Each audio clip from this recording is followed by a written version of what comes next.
अब से 3 महीने बाद हरियाणा में चुनाव है और सोशल इंजीनियरिंग में सभी पार्टियां हरियाणा की लगी हुई हैं। बीजेपी ने इस बार अलग रणनीति अपनाने की कोशिश की है, जिसमें कि जाट वोट बैंक जो है या एक सेक्टर है जाटों का, तो उसको कहीं ना कहीं दरकिनार बीजेपी ने किया है और इसका फायदा कहीं ना कहीं कांग्रेस को मिल सकता है, या जो चुनाव लड़ रहे हैं बीजेपी के अलावा उनको कहीं ना कहीं एक इसका फायदा जरूर है। और बीजेपी की क्योंकि कोशिश है, इससे पहले पिछले चुनावों में देखा गया कि या तो जाट वोट बैंक जो था वो आईएनएलडी में या जेजेपी में बट गया, उसके बाद बीजेपी के साथ जेजेपी का गठबंधन हुआ, लेकिन वो भी अब आकर एक साइड पड़ा है। और दूसरी ओर जितनी सोशल इंजीनियरिंग की गई है बीजेपी की ओर से, उसमें जाट वोट बैंक को छोड़कर बाकी सभी जातियां जितनी हरियाणा में है उनको लुभाने की कोशिश की गई है। और इसमें आप देखिए कि जो प्रदेश अध्यक्ष भी बीजेपी की ओर से बनाया गया, उसमें भी एक ब्राह्मण को बिठा दिया गया है। और साथ ही ये सोशल इंजीनियरिंग क्योंकि बीजेपी की ओर से ही की गई है। इससे पहले ओबीसी का कार्ड खेला गया, मुख्यमंत्री जब बदले गए मनोहर लाल खट्टर से नायब सिंह सैनी को मुख्यमंत्री बनाया गया, तो ओबीसी हो, सैनी हो या नॉन जाट वोट बैंक जितना भी है, चाहे उसमें ब्राह्मण ही क्यों ना हो, तो उनको एक साथ लेने की कोशिश जरूर है।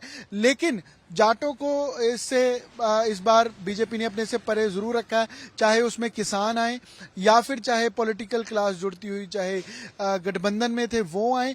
और इसका फायदा क्योंकि कहीं ना कहीं कांग्रेस को सीधे तौर पर मिल सकता है। कांग्रेस ने हालांकि इस जातीय एक तरीके से सोशल इंजीनियरिंग हरियाणा में नहीं की है चुनाव से पहले, लेकिन इसका फायदा जरूर इंटरनल तौर पर, क्योंकि जो एनालिसिस है उसको उस बिहाफ पर कांग्रेस को जरूर मिल सकता है।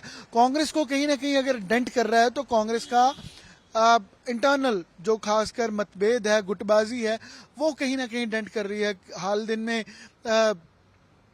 कुमारी शैलजा की ओर से फिर कहा गया कि कार्यकर्ताओं को बांटने का काम किया जा रहा है। उसके अलावा रणदीप सुरजेवाला जो हैं वो जिस तरीके से उनका एक कोऑर्डिनेशन चाहिए हरियाणा में, जो सीएलपी लीडर हैं या प्रदेश अध्यक्ष हैं उनके साथ, तो वो कहीं ना कहीं एक गुटबाजी की ओर जरूर संकेत कर रहा है। इसके अलावा बीजेपी के लिए अगर कहें तो एंटी इनकम्बेंसी 10 साल की साफ तौर पर है। जो पोर्टल बनाए गए वो मुद्दा है, जो किसानों के लिए हरियाणा का रवैया हरियाणा सरकार का था, बीजेपी का था, तो वो साफ तौर पर ये 3 मुख्य तौर पर चैलेंज हरियाणा रूरल और अर्बन दोनों में बीजेपी के लिए हैं। और एंटी इनकम्बेंसी के बाद कहीं ना कहीं ये मुद्दे जो हैं वो कहीं ना कहीं कांग्रेस को फायदा पहुंचा सकते हैं। हालांकि 3 महीने बाद चुनाव प्रक्रिया शुरू होगी, किस तरीके से कांग्रेस को और किस सोशल इंजीनियरिंग का बीजेपी को फायदा मिलेगा वो जरूर देखने वाली बात रहेगी। कैमरा पर्सन चांदीराम साथ अमन भारद्वाज, आज तक, चंडीगढ़।